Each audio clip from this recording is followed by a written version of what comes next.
បាទយើងចូលពុកម៉ែបងប្អូនដល់មនុស្សម្នាក់នេះជានរណាមិនដឹងជាអ្វីនឹងគ្នាពេលនេះពុំមានខ្លាចជាបេងដូងរបស់បងគ្រប់ពេលដែលនាងញញឹមនឹកឃើញដល់រឿងកំឡុងនឹងគ្រាដំបងដែរបងចាំអារម្មណ៍លើស្រីយ៉ាងណាបងនឹងរាំងសា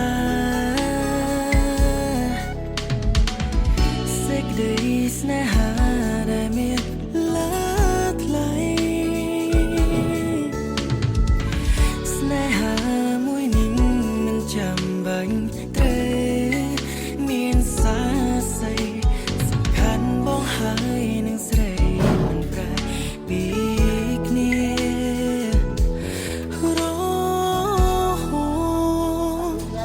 យកបេងដូងមួយជំហានប្រគល់ជូននាងឲ្យមើលថែក្តីស្នេហ៍មួយ